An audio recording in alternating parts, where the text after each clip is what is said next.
is a museum a refrigerator? That's a rhetorical question, my dear friend. Yeah. Well, the thing is it a place where you take things and keep them fresh for a while? You know, because that's one solution. You know. What does he mean? Annie, can you respond? Is a museum a refrigerator? Or is it an oven? No, yeah. Or is it an oven? Is it a refrigerator or is it an oven? And maybe instead of oven, I should have said incubator.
Kopš antīkās pasaules laikiem mūsu tempļos muzejos saplūst spožākie prāti, lai apspriestu savas idejas ar līdzīgi domājošajiem, mācītos, izzinātu un baudītu mākslu.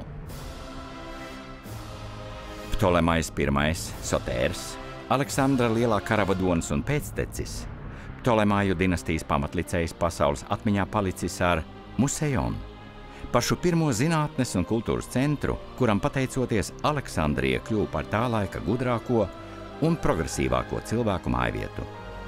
Senajā Grieķijā no muzeja, mūzām veltītā tempļa, mākslas sētā kultūras un zināšanas sēkla izsējās pa visu pasauli.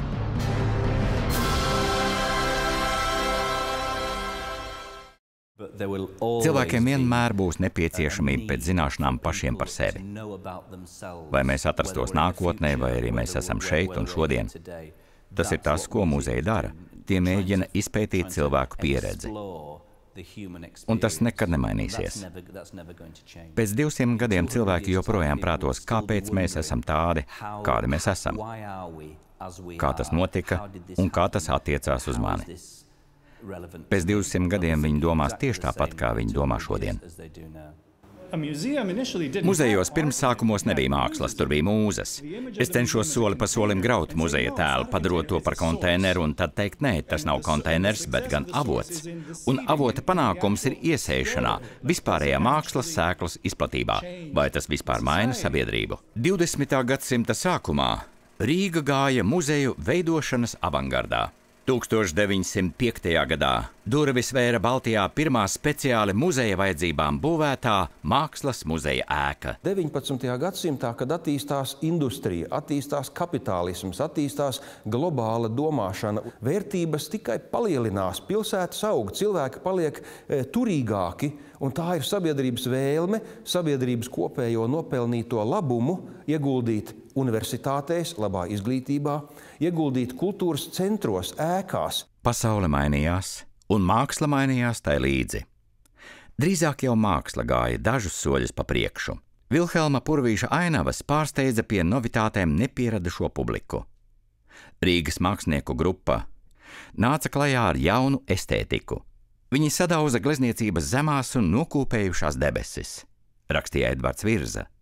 Bet cīņai pret konstruktīvismu, kubismu, pūrismu, ar karķēto bumbisma virzienu un Kasparsioniādes skandālu cēlās tradicionālās glezniecības meistari. Tas bija skaļākais uzskatu un pauģu konflikts Latvijas mākslas vēsturē un pirmā latviešu performance. Tieši Latvijas mākslinieku tāds liels radošais izrāvums pagājušā gadsimta sākumā bija viens no faktoriem, kas pašiem latviešiem ļāva atklāt sevi un savu vietu pasaulē.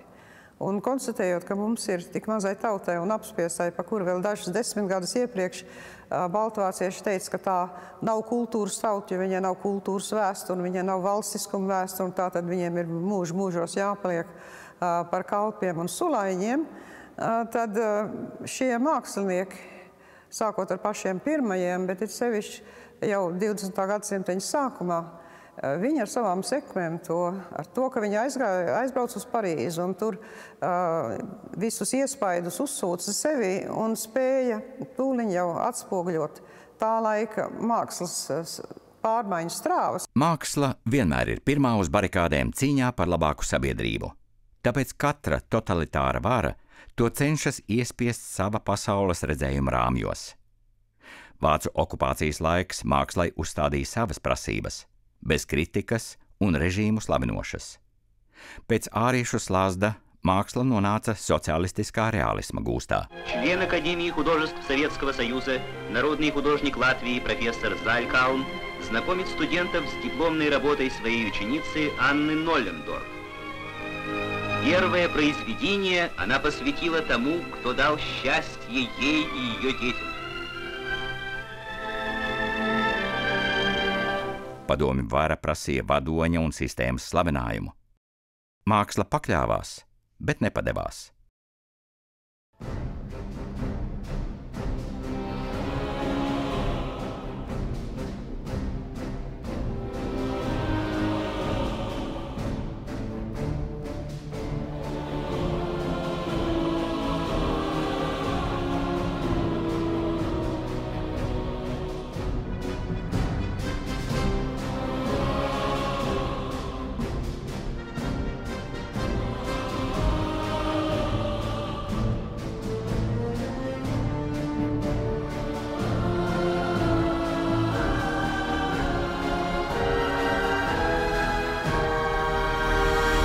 Totalitārai varai laikmetīgā māksla ir bīstama.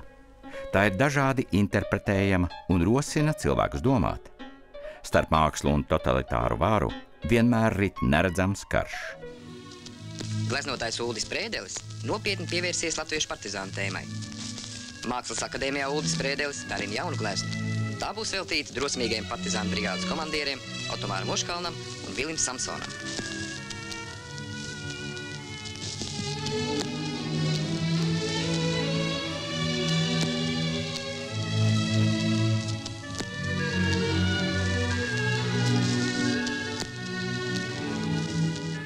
Ir 1948. gads. Jūs domājat, ka tas ir socialistiskais realisms vai kāds cits isms? Nē, tas ir latviešu mākslas īstenais partizāņu karš. Paies gadu 40. Jūs domājat, ka tajā laikā būs kāds modernisms, postmodernisms vai transavangardisms? Nē, tas joprojām būs latviešu mākslas partizāņu karš.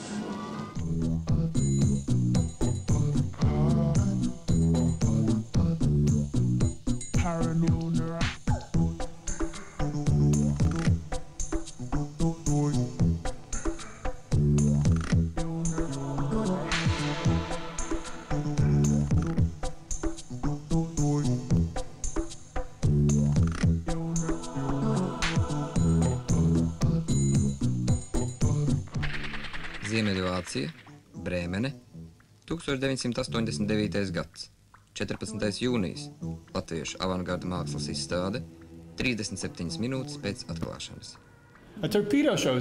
Es gribu atsaukties uz tādu lietu kā torpēda. Laikmetīgās mākslas muzejs parādās kā torpēda, un torpēda ir iznīcinoša lieta. Tā nav veidota kā peldēšanas ierīce, tā nav domāta, lai palīdzētu slēpot, tā ir paredzēta, lai šautu pa lietām un tās iznīcinātu. Kaut kādā punktā avangards griežas apkārt un sāk šaut pilsētā iekšā torpēdas. Laikmetīgā māksla ir tieši par to, kas notiek cilvēku galvās. Un ja tas, kas ir tavā galvā, ir pagātnes apzināšanās un tas joprojām ir svarīgi, tad, protams, laikmetīgā māksla var mierīgi runāt arī par pagātnes tēmām. Bet tikpat labi tā var būt arī par tagadni. Taču tai pavisam noteikti patīk būt par viedokļiem. Man laba laikmetīgā māksla ir viedoklis, jo tas ir kas tāds, kas atstāja iespaidus cilvēkos. Laikmetīgās mākslas mājvieta nav tikai izstāžu zālēs. Tā ietekmē pilsētu un valstu atpazīstamību. Pilsētas saprot, ka muzejiem ir transformatīva vara, ka muzeji ir svarīgi. Jo pilsētām tās ir noankurotas organizācijas, noankurotas institūcijas, kuras rada ekonomisko izaugsmi, rada dinamiku un savas sabiedrības. Tās piesaista turistus un noved līdz inovācijām. Ja jums nav laikmetīgās mākslas muzeja, tad kādam tas ir jāgrib. Kādam ir jāuzņemas atrast naudu, lai tas notiktu. Un ja tie kādi ir politiķi, tad šiem politiķiem ir jāsaprot, ka tā ir konkurējoša pasaule. Pilsētas atrodas sacensībā par uzmanību un turistiem un par ekonomisko labumu. Jums ir jābūt kultūras iestādēm, lai varētu sacensties ar Barcelonu, Liverpūli, Frankfurti vai Štutgarti. Tāpēc šīs pilsētas investē kultūras institūcijās. Ja jūs man jautātu, ko jūs domājat par pilsētu, kurā nav laikmetīgās mākslas galerijas, tad es teiktu, ka ir pēdējais laiks, lai jums tāda būtu, jo pilsētām ir nepieciešamas šādas kultūrālas iespējas. Vispār man tas liekas diezgan šokējoši, ka Rīgai nav laikmetīgās mākslas muzeja. Man izbrīna, ka tai vēl ir nepieciešams ieiet 21. gadsimtā. Cilvēki šobrīd pilsētās meklē dažādas lietas. Labus restorānus, labu kultūrālo pieredzi un arī viesnīcas, kurās apmesties. Strauji attīstošās pilsētās bieži vien nākas saskarties ar problēmu, ka tām pēkšņi šķiet pietiekami ar 5-zvaigžņu viesnīcu un ļoti labiem restorāniem. Bet patiesībā ar to nekādā mērā nav gana, jo cilvēkiem kļūst garlaicīgi. Jūs paši par to varat pārliecināties. Ja jūs kaut ko darāt jau 3. reizi, jums vienkārši kļūst garlaicīgi. Jūs maksājat milzu naudu, lai atrastos restorānā un viesnīcā, bet tam visam nav būtiskas jēgas. Jums ir vajadzīgs kas vairāk. Ņemsim vienu no fenomenālākajiem laikmetīgās mākslas ietekmētajiem pilsētas uzplaukuma piemēriem. Tā ir Bilbao. Bilbao bija ļoti neglīta un pelēka pilsēta. Un tad mēs sākām domāt par atjaunošanas plānu, lai šo pilsētu pārvērstu no neglītas industriālas pilsētas par turistu pilsētu. Mums bija milzīga vēlme kaut ko darīt. Un vietējā vadība sāka sadarbību ar Guggenheima muzeja fondu Ņujorkā.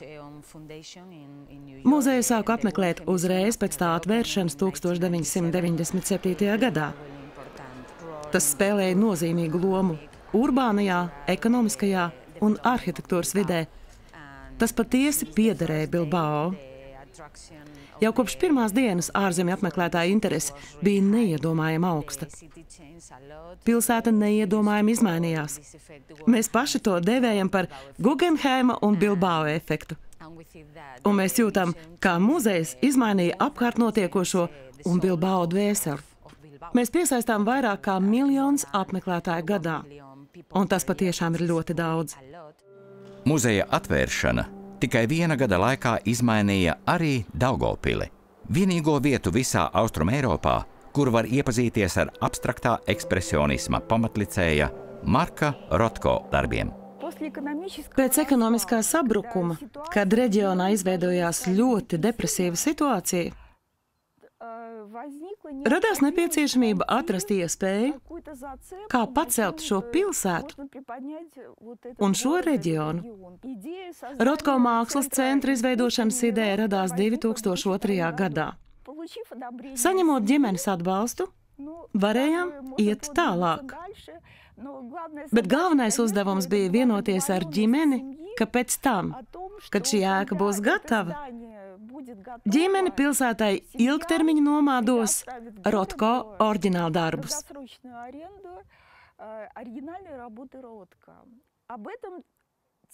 Par šo centru un Daugavpili uzzināja Londonā, Ņujorkā, Tokijā. Uz šejieni brauca žurnālisti no Financial Times, BBC, un pilsētai nebija nevienas citas iespējas iziet tik plašā starptautiskā arēnā.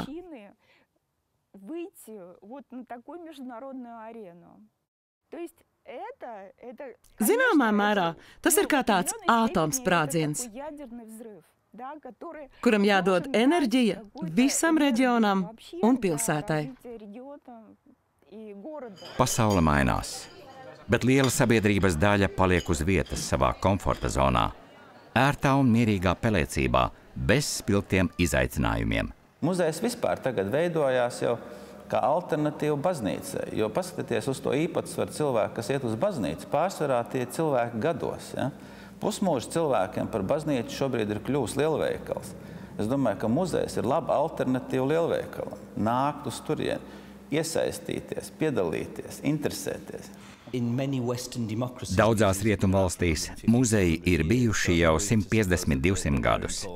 Tā kā man nav pamata uzskatīt, ka muzeja nozīmība mazināsies, bet ir interesanti novērot, kā muzeju attīstība progresē un kā tiek iespringts valstīs, kuras nevienmēr ir bijušas demokrātiskas.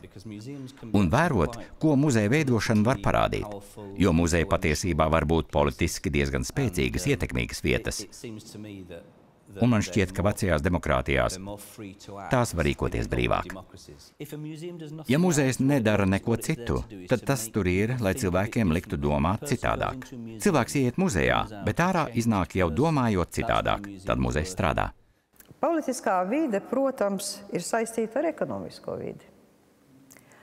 Ja ekonomiskā vidē dominējošās figūras ir nekulturālas, tad tas spiež visu līmeni uz zemes arī politiķiem. Ja politiķi nekulturāli, tas, protams, netika nepalīdz. Mums būtu vajadzīga gan politiskā vide, gan ekonomiskā vidē, kurā darbotos kultūras cilvēki. Tāda, kam ir pamatkultūra un izglītība, audzināšana, breeding, kā angļi saka, ja? Gaume, francūži uzsver gaume. Mēs gribam, lai mūsu bērni ir labi izglītoti un konkurētspējīgi, ar spilgtām idejām un radošu domāšanu. Muzejs veicina radošumu, izglīto un dod impulsu kreativitātei. Tas iemāca uz pasauli paskatīties citādāk. Manuprāt, jaunie cilvēki laikmetīgo mākslu izprot daudz labāk nekā, piemēram, autors no 17., 18. vai 19. gadsimta. Jo viņi tik labi nepārzina vēsturi, viņi tik labi nepārzina Bībeli. Par to ar jauniešiem tik daudz neviens nerunā. Es uzsveru izglītības programmu nozīmību mūsu vidū. Tās mērķis ir bērnu inovācija. Bērniem ir jākļūst daudz atvērtākiem. Bērniem pašiem jāspēj kaut ko radīt un jāprot atklāt pasauli, izmantojot mākslu. Cilvēku sagatavošana, tas ir treniņš, tā ir tā pati izglītība. Tāpat kā emocionālā vai garīgā un intelektuālā izglītība, arī mākslinieckā izglītība ir cilvēka personību formējošais moments. Ja mēs cilvēkam mācām tikai rakta zemi vai iemācām darboties ar programmētu kompjūteru un viņa programmām, tad viņš ir tikai piedēklis pie šī instrumenta, bet viņš vēl nav domājoša būtne. Manuprāt, neviens nepiedzimst zinot jau reizrēķinu. Reizrēķins ir jāiemācās. Un tā iemācīšanās notiek pavisam vienkāršā veidā. Mums smadzenes sastāv no tādiem neironiem, tur ir savukārt tādi dendrīti, un ja tu mēģini iemācīties, ka 2 × 2 = 4, tev ir vairākas reizes tas jāatkārto, un tev savienojās tā informācija. Tāpat, ja tu ikdienā vai no bērna kājas regulāri apmeklē kaut kādas laikmetīgās mākslas pasākumus, nezinu, koncerts, lasa grāmatas, trenē, tev izveidojās pietiekami sarežģīts neironu tīkls, tev izveidojās tiešām vairāk rievas tajās smadzenēs, un tu tiešām esi spējīgs domāt citādāk. Spējīgs pastīties uz pasauli citādāk. Un ja tu to pats neesi tās krunkas sev galvā ieaudzinājis, tad to attiecīgi nolem sev mūžīgām ciešanām. Protams, var jau pastīties uz to filozofiski, jo reizēm idiotam ir daudz vienkāršāk dzīvot. Viņš pa vienu galu bāž iekšā, pa otru kaut kas nāk laukā, tur piedzimst, pavairojās, nomirst un miers, un nav nekāda kreņķa. Bet es nedomāju, ka tas ir tas, ko mēs gribam un ko mēs sagaidām no savas nākotnes. Bez pamatzināšanām ir, ja visur ir, mēs redzam nepieciešams, vai tā būtu zinātne, vai tehnoloģiskās inovācijas, ka tur vajadzīgs radošais gars, kas nedomā jau gatavos rāmjos, bet ir spējīgs risināt problēmas, izejot no šiem rāmjiem un paraugoties no kāda cita skatu punkta. Nu, tad tas jau, protams, tad sasaucās, kā mēs redzējām glezniecības vēsturē, ka Picasso saspītējās un teica, ka viņi ir apnicis mēģināt uz plakanas virsmas rādīt trīsdimensionālus ilūziju pa trīsdimensionālu priekšmetu. Viņš viņu rādīs, kā sakot, visus leņķus uzreizi. Un tad, lai tad rodās tā iedomātā trīsdimensionalitāte, kādas, ka, protams, mūsu smadzenes, ko tāda arī veido. Ar vāciešiem un angļiem bija tā, ka viņi taisīja rūpniecisko revolūciju, tad viņi izdomāja arī izglītības sistēmu, kas ražo cilvēkus, kas var ļoti labi iekļauties tajā rūpnieciskajā revolūcijā, ja, un vilkt un to impēriju būvēt un tā. Un pēdējā laikā nedaudz ir mainījušās tās vajadzības, iespējams, tāpēc pagājušā gadsimtā un arī šobrīd turpinās jaunu domāšanas sistēmu izdomāšanu, trenējot domāšanu, meklējot jaunus veidus, kā domāt, jo kā reiz iespējams, lai radītu laikmetīgo mākslu, ir jāizdomā jauna sistēma, kā viņu radīt. Tad tur varētu rasties arī idejas, kā domāt. Es agrāk, ka tā īsti nevar iedomāties, kāpēc mums būtu jāiet. Kas ir tas, kāpēc vispār jāiet bērnam uz muzeju? Man no tāda vecumā viņas veda uz muzejiem, uz operu un tā tālāk. Bet tas attīst to iztēli, tas attīst fantāziju lielā mērā. Es domāju, tas ir tas, kas pēc tam jums liek radīt. Jo jūs gribiet, cilvēki dabā iekārtots, paskatieties, kā maz bērni, jūs kaut ko izdariet, viņš atkārtos jums pakaļ. Viņš redz, ka tā bilde, tas viņu aizkustina, tas viņam dod emocijas, un viņš mēģina to atdarināt. Un viņš izdara labāk. Viņš izdara savādāk. Bet varbūt, ka tieši tas savādāk ir tas, kas ir tas ģeniālais. Un tāpēc tas ir jāsāk no tā maza bērna. Моей дочери, я ее водил по музеям с 3-летнего года. Savu meitu es vedu uz muzejiem no 3 gadu vecuma. Draugi man prasīja, ko tu moki bērnu? Viņai ir brīvdienas, bet tu viņu ved uz 1, 2, 3 izstādi uz lekcijām. Un es vienmēr atbildēju, ka vismaz vienā ziņā viņas dzīve vienmēr būs interesantāka kā viņu bērniem. Jo jūsu bērni spēs gūt baudu no garšīga ēdiena, dārgas mašīnas un skaistām drēbēm, bet mana meita vēl spēs gūt baudu no mākslas. Bērnības iespaidi ir paši stiprākie.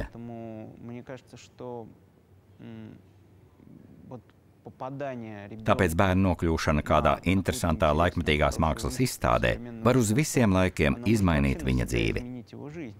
Māksla darbojas uz cilvēka apziņu. Tā padara plašāku cilvēka pasaules uztveri, atver kultūras robežas un veido identitāti. Es domāju, ka daudz lielāka ietekme uz latviešu nācijas veidošanos radīja, ja tā varētu teikt, tā kreisā māksla, ko Skulme, Ēlijas, teiksim, Kazāks, vārdu sakot, te man ir Tilbergs, kas gleznoja visu mūsu ģimeni, varētu sacīt. Tā man liekas mazliet sāņas bija no latviešu mentalitātes veidošanās, bet, teiksim, tā kreisā modernā māksla, Eiropas māksla, tā, kas ienāca caur Štiglicu skolu, tā, es domāju, ka ir stipri ietekmējusi, un ja mēs runājam par mākslu tādā plašākā mērogā, tad droši vien Zaļkalns un Zāle. Tad es gandrīz teiktu, ka tēlniecība ietekmēja varbūt vairāk latviešus nekā ietekmē glezniecība. Sabiedrība un pasaule ir atēdusies no globalizācijas. Katra zeme šobrīd gribētu baudīt savu identitāti, un katra zeme sāk beidzot celt sev intelektuālās un vērtību robežas. Es gribu sacīt, ka tā ir 21. gadsimta pasaules atkal atgriešanās pie sava veida jaunas pakāpes nacionālisma, kurā internacionālisma un globalizācijas slimība sāk pamazām pāriet. Šāda veida iestādes veido nacionālo lepnumu, attiek tikai pavaicāt tiem ļaudīm, kas dzīvo kultūras bagātā zemēs, cik ļoti lepni viņi ir. Varbūt viņi pat nav apgūši visu savu mantojumu, visu pat no galvas jums nespētu atstāstīt un izskaidrot, bet viņi ir lepni, ka viņu tauta tā kaut ko ir sasniegusi. Un tā ir ganīs tā kā tāda personas apliecība, bez kuras tu tāds kā nepilsonis civilizētā pasaulē stājies priekšā, ja tavā valstī nav adekvāts skatuve, adekvāti muzeji, gan senai mākslai, gan tradicionālai, gan modernai. Tās ir tādas pamata prasības, kas civilizētā valstī tiešām to vajag tikpat kā maizi un ko padzerties. Rīgā un Latvijā ir slāvi ir cēluši visādas būves, vai ne? Ģermāņi ir cēluši visādas būves, kas ir simboliskas un kas līdz ar to apliecina viņu klātbūtni un viņu spēku reģionā, teiksim, ģeopolitiski, visādā ziņā, kultūras ziņā. Man šķiet, ka šobrīd ir ļoti nozīmīgi tas, ka latvieši būvē Nacionālo bibliotēku un ēka, vai tik redzama un tik simboliska ēka, viņi vienmēr darbojās uz cilvēku apziņu, apzināti vai neapzināti, bet, manuprāt, tā ir tāda kā ļoti svarīga identitātes sastāvdaļa. Tas ir ļoti vienkārši. Varu jums to rekomendēt. Jo tas ir arī ieguldījums jūsu latviešu identitātē. Tas bērniem sniedz ieskatu par mūsu iedzīvotājiem, par to, kā mēs dzīvojam, kā attīstāmies, kā spējam paši sevi parādīt apkārtējiem un plašajai pasaulē. Un tādēļ tas ir ļoti, ļoti svarīgi. Nevis nepieciešami, bet svarīgi.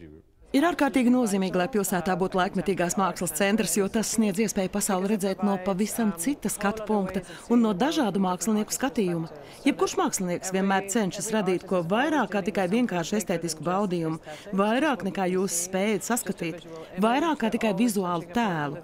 Mākslinieki vienmēr pievēršas citām lietām kā tām, kuras atrodas ekspozīcijā man aiz muguras. Jūs jūtat šī mākslinieka identitāti, jūs jūtat šī mākslinieka nacionalitāti, jūs redzat, cik idejas var būt dažādas. Šo visu var sajust jebkura persona, bet neviens neiedomātos to pasniegt mākslas formā. Ar to var saskaties lasot avīzes, bet ne apgūt to caur mākslu, un tas ir ļoti svarīgi. Ikvienam no mums, ieejot muzejos, būtu jāatrod kaut kas tāds, kas ir aktuāls tieši mūsu dzīvē. Tas runā par personisko identitāti. Ja jūs tā nedarāt, tad jūs nemaz tā īsti nevēlaties doties uz muzeju. Jūs būsiet tikai kārtējs turists, kurš ieiet muzejā tikai tāpēc, lai būtu tur iegājis, jo jums nebija nekā cita labāk ko darīt. Tāpēc muzejiem galvenokārt jābūt tendētiem uz cilvēkiem, kas dzīvo tam apkārt. Jauns laiks, jauna domāšana, jauni kultūras dokumenti, jauni domāšanas dokumenti prasa jaunu telpu, jaunu civilizācijas iesaiņojumu. Vai šis iesaiņojums paliek kā funkcionāla kaste, vislētākajā veidā uzcelta, kā telpa, kurā kā lielā šķūnī ievietot šo mākslu? Varbūt tad šī arhitektūra ir neitrāla, bet es eju iekšā un baudu konkrēto priekšmetu klāstu, ko man piedāvā. Bet vēl labāk, ja turīga sabiedrība var atļauties uztaisīt arī ēku kā ikonu. Mūsdienu muzeja ir kas vairāk kā izstādes. Pēc 19. gadsimta koncepcijas muzeja bija krātuves.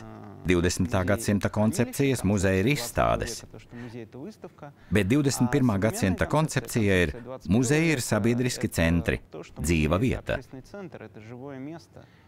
Pēc mūsdienīgas koncepcijas muzejs ir pats progresīvākais, pats patīkamākais un pats interesantākais sociālais centrs. Mani pārsteidza tāds gadījums. Es aizgāju uz Metropolitēna muzeju Ņujorkā. Bāzu roku kabatā pēc maka un sapratu, ka esmu to aizmirsis. Kasiere man prasa: jums nav naudas? Atbildu: atvainojiet, nav. Tā nu ir sanācis. Bet viņa saka: paņemiet biļeti tāpat. Tur ir sistēma. Biļetei ir tikai rekomendējamā cena. Ja cilvēkam nav naudas, viņu tāpat ielaiž muzejā.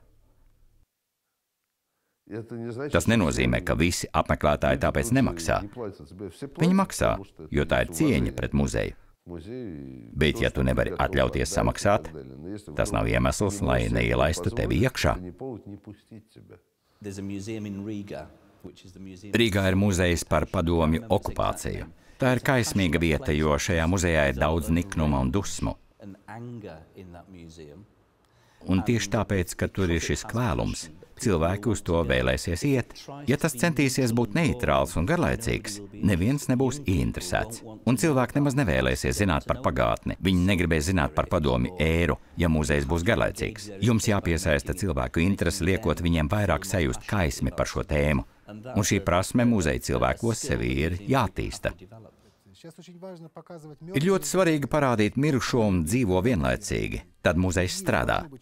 Muzejā ir jābūt kaut kam mūžībai un kaut kam, kas šo mūžību sagrauj. Aktuālā politika, aktuālā programma, tā nevis jākopē šie tēli, bet jābūt pret, jāgrauj. Nevis fiziskā, bet garīgā, enerģētiskā līmenī. Ja tas ir īsti, izturēs, ja ne, pakāpeniski atkritīs. Manuprāt, jums ir jāatrod savs veids un jārada kaut kas unikāls, kas nekur citur neeksistē. Kaut kas, kas būtu vairāk atvērts, vairāk pieejams cilvēku nosacījumiem, ar ļoti emocionālu saikni. Tai nav jābūt nevēsai, ne nesaprotamai, jo visa lieliskā māksla ir vienota ar cilvēkiem. Ja mēs vispār gribam būt konkurētspējīgi, un ja Latvija grib pastāvēt, tur nav citas lietas. Tas nav tādēļ, ka kādam gribās tur vienam vai otram. Tas, ko mēs gribam radīt atraktīvu vidi. Nu, šis muzejs ir tas, kur mēs radām to atraktīvo vidi, kur ir vienkārši, kas jāpāriet no nolieguma, no nihilisma, jāpāriet, ka radīt ir forši. Un ja radīt ir forši, ja tas ir stilā, ja jums ir forši dzīvot ir stilā, tad tā valsts arī augs. Man liekas, statistika ir graujoša. Latvija ir pēdējā vieta no Eiropā, visā Eiropas Savienībā inovāciju jomā. Ko tas nozīmē? Tas nozīmē, ka visa sabiedrība ir diezgan nožēlamā stāvoklī, un viņi ir nolēmti strādāt mazatalkotu darbu un dzīvot diezgan nabadzīgā valstī. Un vai tā kolerācija tik tieši laikmetīgās mākslas muzejs un šī spēja ģenerēt kaut kādu pievienoto vērtību, to, protams, ir grūti izpētīt, bet tas, ka tas darbojās pavisam tehniski un vienkārši, tas gan šķiet jau ir skaidrs. Jums ir nepieciešams stabils pamats. Ir jārunā ar politiķiem. Man nav problēma runāt ar viņiem, jo tas, ko politiķis galu galā vēlas redzēt, ir ilgtspējīgs dzīvesveids. Un gan labēji, gan kreisi noskaņoti politiķi visi grib redzēt sabiedrību, kas laikam ejot ir palikusi pārticīgāka, veselīgāka, priecīgāka. Tas nozīmē, ka viņiem ir nepieciešams paskaidrot, kā muzeji, vai tie būtu laikmetīgās mākslas muzeji vai vēstures muzeji, var būt daļa no vides, kura var to panākt. Man muzejs ir izglītojušais spēks, un es vēl neesmu saticis nevienu politiķi, kurš uzskatītu, ka izglītība nav svarīga. Valsti vēlētājiem, kad ies atkal pie urnām, būtu jāprasa saviem ministriem un savai valdībai, ko viņi ir darījuši vispārējā labad tieši mākslas sakarā.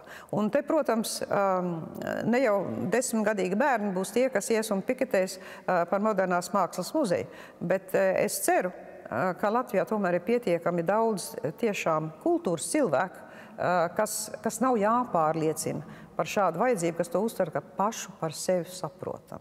Muzejs ir vajadzīgs mūsu sabiedrībai kā tādai. Latviešiem, krieviem, ukraiņiem, visiem, kas šeit dzīvo, visi, kas šeit atbrauc, kas grib baudīt šeit pie mums. Ja? Muzejs ir mūsu kopējā nepieciešamība.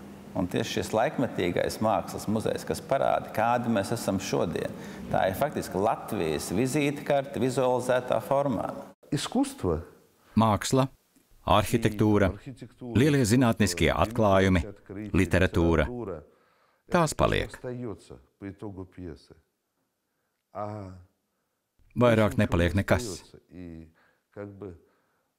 Muzejs – tā ir iespēja pie varas esošajiem nopirkt sev vietu vēsturē, lai par viņiem pēc 100 gadiem vismaz kāds atcerētos.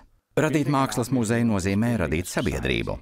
Tas nav saistīts tikai ar to, kā uzcelt muzeja ēku un tad dabūt tur iekšā cilvēkus. Radot muzeju, tas pilsētā vai valstī izveido tīklus. Tas ir gluži tāpat kā iemetot akmeni ūdenī, tam apkārt veidojas aplīše. Un, ziniet, šie aplīši var ietekmēt sabiedrību neparedzamos veidos. Un neparedzamība muzejiem ir ļoti nozīmīga lieta. Tu apzinies, ka kaut ko iegūsi, bet kas tieši tas būs, tu nezini. Laikmetīgā māksla vienmēr ir jaunu ideju un priekšstatu laboratorija. Laikmetīgā māksla ir viens no nācijas identitātes kodiem, bet muzejs to uztver un raida tālāk pasaulē.